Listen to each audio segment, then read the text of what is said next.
Olá pessoal, hoje na aula de Física a gente vai fazer os exercícios do módulo 20, mas antes gostaria de passar para vocês algumas ideias gerais sobre os gases perfeitos, porque na oportunidade da primeira aula da nossa semana eu fiz uma aula um pouco maior para fazer uma síntese de todos os conceitos que eram envolvidos nos módulos 17 até o módulo 20, e assim a gente pôde observar todas as relações dos gases perfeitos, questão dos observáveis externos, por conta de que um sistema gasoso, termodinamicamente falando, é complicado de se observar as características internas, porque as partículas são muito menores do que as distâncias que as separam.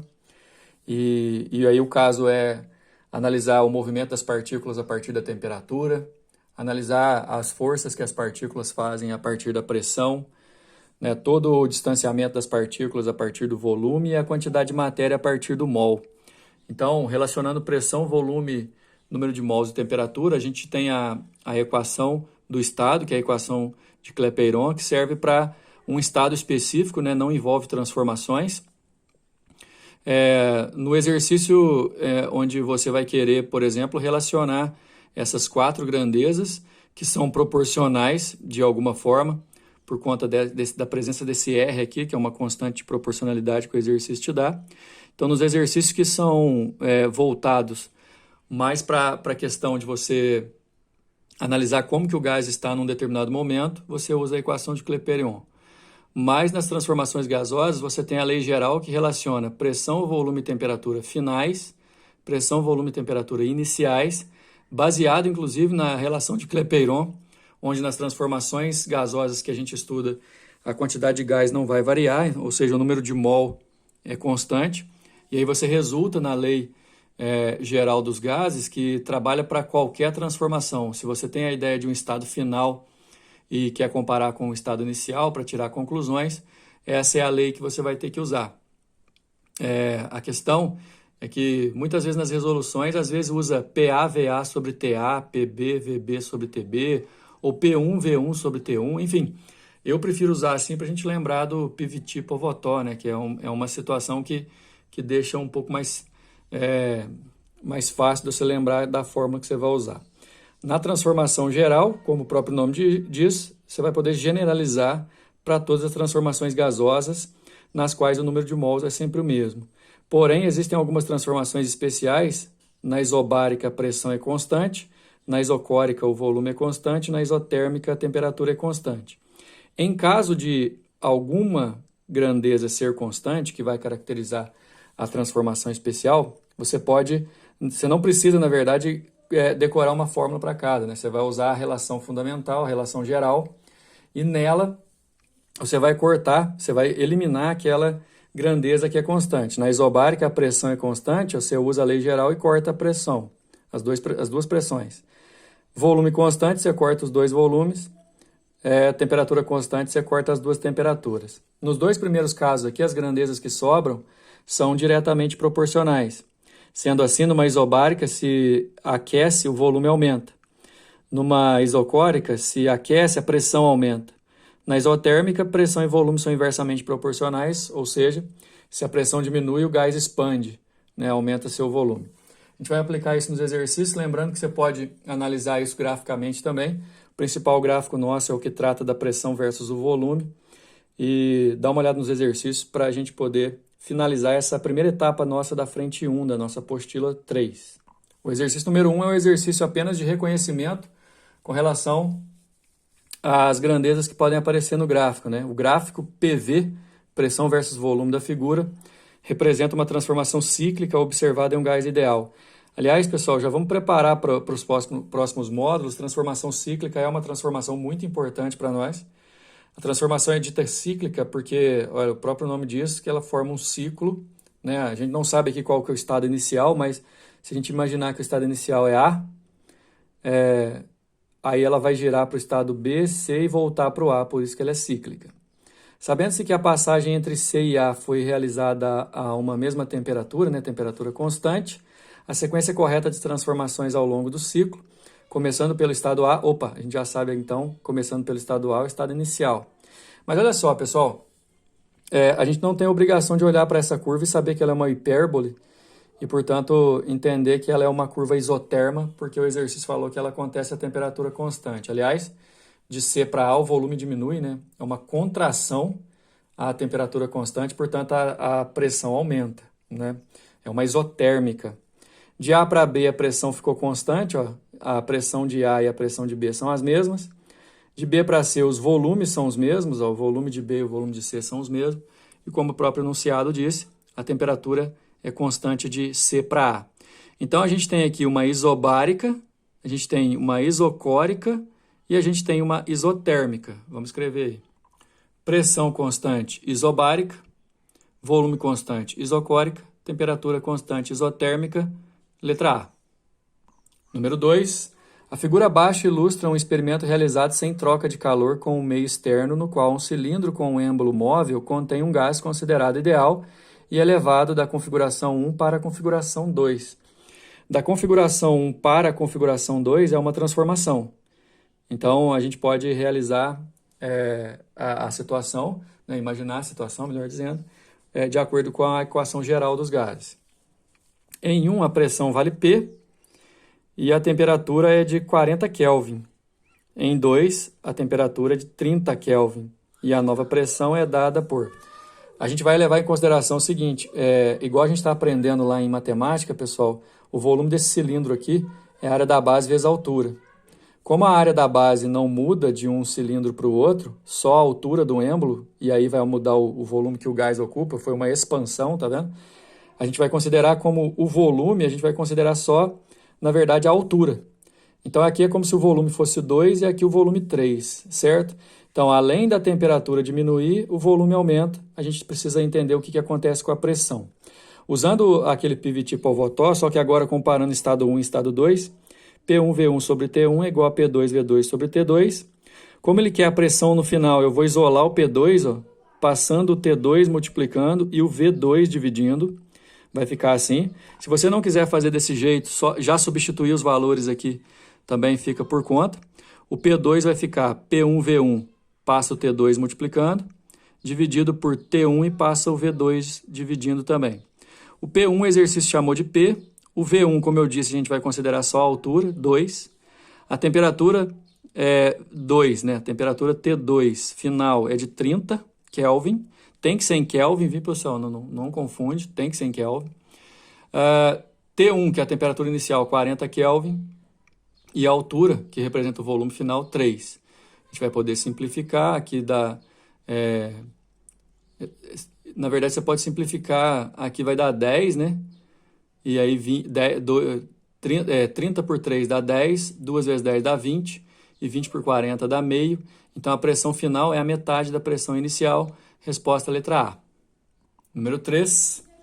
A tabela abaixo apresenta informações sobre 5 gases contidos em recipientes separados e selados. Então, eu tenho oxigênio, neônio por 2 oportunidades, nitrogênio e cloro. As temperaturas em Kelvin, ó, são as mesmas temperaturas, as pressões de cada recipiente e os volumes ocupados também são os mesmos. O recipiente que contém o maior número de moléculas é o D. Repara que esse exercício não fala nada sobre transformação. É só para a gente comparar o estado desse gás, desse. E analisando a situação é o seguinte, na equação de Clapeyron, já que a gente está analisando o estado, eu tenho pressão, volume, número de mols e temperatura. E aí, como eu quero saber qual é o maior número de mols, na comparação eu vou isolar o N aqui, ó, que representa o número de mols da equação de Clapeyron, passando o RT dividindo. Então, vai ficar PV sobre RT.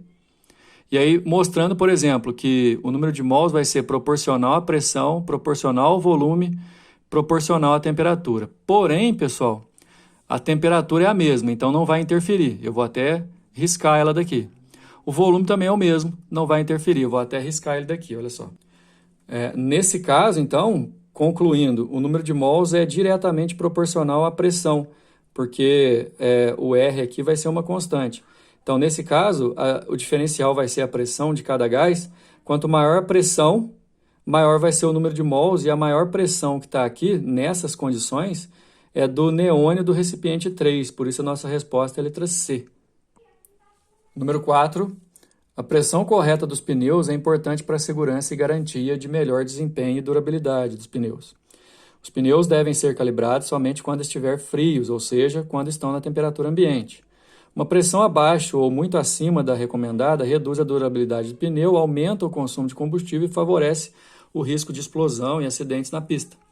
Considere a situação de certo motorista que, após trafegar algumas horas durante uma viagem numa estrada, resolveu parar num posto de combustível para completar o tanque. Antes de seguir viagem, calibrou os pneus de seu carro, que se encontravam na temperatura de 57 graus Celsius, na pressão de 33 libras força por polegada ao quadrado, 33 PSI. Preocupa não que isso aqui é uma unidade usual de pressão e as respostas estão assim já também, então não vamos precisar mudar a pressão, né? Supondo que a variação do volume de pneu seja desprezível, não vai ter variação do volume. Vai acontecer uma transformação isovolumétrica aqui, tá? Podemos afirmar que a pressão do ar considerado como gás ideal em cada pneu no dia seguinte, a uma temperatura de 27 graus, será... Já posso adiantar para vocês uma coisa. Ele calibra o pneu quente, ó.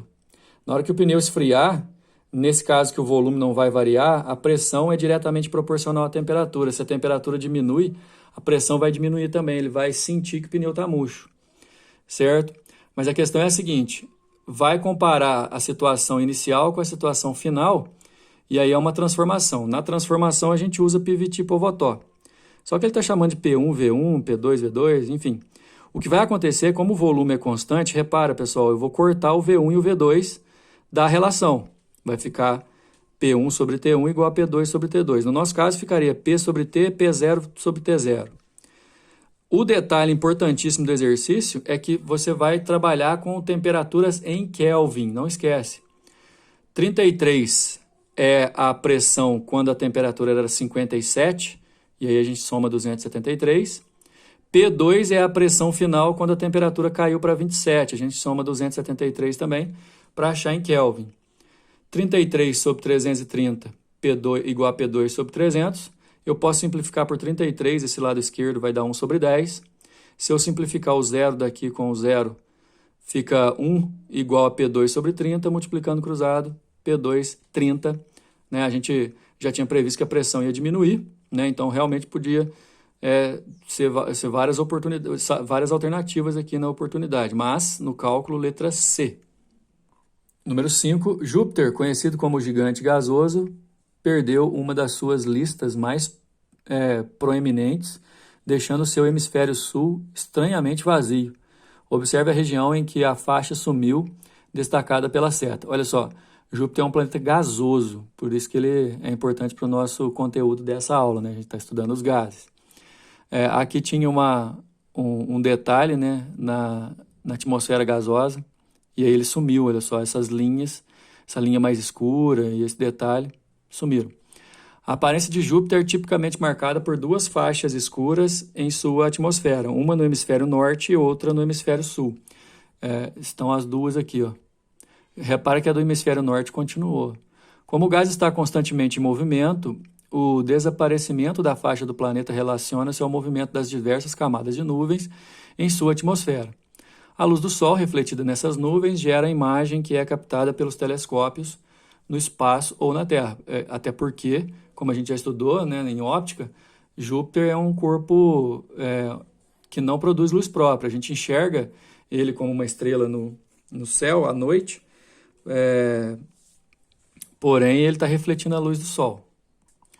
O desaparecimento da faixa sul pode ter sido determinado por uma alteração, aí a gente tem que considerar que toda a questão envolve um comportamento gasoso, certo? A justificativa é que, na verdade, como depende da reflexão da luz do Sol, também vai depender do comportamento da atmosfera, porque a luz reflete na atmosfera. Como esse gás está em constante movimento, né, movimento que a gente estudou, por exemplo, por convecção, que depende também da gravidade e tal, a redistribuição da densidade das nuvens sempre vai acontecer no sul do planeta e, consequentemente, essa faixa vai mudar. Por isso, a resposta é a letra E, porque o principal é por conta da densidade das nuvens que compõem o planeta. Lembrando que convecção é uma coisa que acontece nos fluidos, especialmente nos gases, e que depende da densidade. Letra E. Número 6. Uma garrafa tem um cilindro afixado em sua boca, no qual um êmbolo pode movimentar-se sem atrito, mantendo constante a massa de ar dentro da garrafa, como ilustra a figura. Inicialmente, o sistema está em equilíbrio a temperatura de 27 graus, o volume de ar na garrafa é igual a 600 e o êmbolo tem uma área transversal igual a 3 centímetros quadrados. Esse êmbolo aqui, né? Na condição de equilíbrio com a pressão atmosférica constante, para cada 1 grau Celsius de aumento na temperatura do sistema, o êmbolo subirá aproximadamente. Então é o seguinte, o exercício comenta que à medida que a temperatura esquenta, o êmbolo aqui, como se fosse uma seringa, vai subir. Ele quer saber quanto que o êmbolo sobe, considerando um aumento de temperatura de 1 grau Celsius. Lembrando que a temperatura a gente tem que usar em Kelvin, e a gente vai considerar o ar como um gás ideal. Então, pessoal, na resolução aqui a gente tem a situação inicial e a situação final. Nos dois casos, eu tenho pressão, volume e temperatura a considerar, né? Só que, detalhe, como o exercício tinha falado antes, a temperatura inicial era 27 graus e como a gente está analisando no caso do aumento de 1 grau, a temperatura final vai ser de 28. Só que a gente não vai usar nem 27 nem 28, a gente vai somar 273 e usar 300 e 301. Então, essa é a temperatura inicial, essa é a temperatura final. Outra coisa, a pressão, no caso, é a pressão atmosférica. Então, a pressão antes e depois, como a gente vai mudar só a temperatura, não vai mudar. É a mesma pressão aqui em cima, é a mesma atmosfera. Então, vai acontecer, na verdade, uma isobárica, né? O volume dentro da seringa que vai mudar. De 600, aqui o gás vai expandir, porque vai aquecer com a pressão constante. E aí o volume final vai ser o que era antes, mais o tanto que vai variar. Agora, a variação do volume é a área da base vezes a altura, como a gente já está estudando em matemática. Com esses dados, pessoal, é possível a gente entender uma situação inicial diferente de uma situação final, portanto, uma transformação gasosa, na qual a gente vai poder usar PVT Povotó. Só que aqui ele está usando PB, VB, TB no final, PA, VA, TA no inicial. Lembra que aí a pressão é constante, a gente vai cortar o PA e o PB, é uma isobárica. E aí vai ficar só VB sobre TB igual a VA sobre TA, e como eu quero VB, eu vou jogar o TB para o outro lado, multiplicando. Só que o VB é os 600 que tinha antes, mais a variação do volume que vai sofrer. O VA é 600, temperatura TB 301, temperatura TA inicial 300. Ok? Eu posso simplificar aqui o 300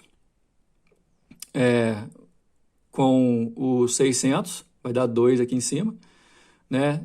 Considerando que 600 mais ΔV mais a variação do volume vai ficar 2 vezes 301, 602. Então, se eu subtrair, a variação do volume foi só de 2 centímetros cúbicos.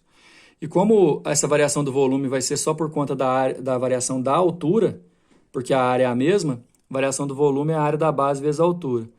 Variou 2, ok? A área da base continua 3, e aí eu vou passar dividindo esse 3 para poder descobrir quanto que a altura do êmbolo subiu. Vai ser 2 dividido por 3, que é 0,6666, dá uma dízima periódica, aproximadamente os 0,7 centímetros que está na letra A. Beleza, pessoal? A gente finaliza esse módulo 20. Próxima aula a gente vai trabalhar com o início da preparação para estudar a primeira lei da termodinâmica. Até mais.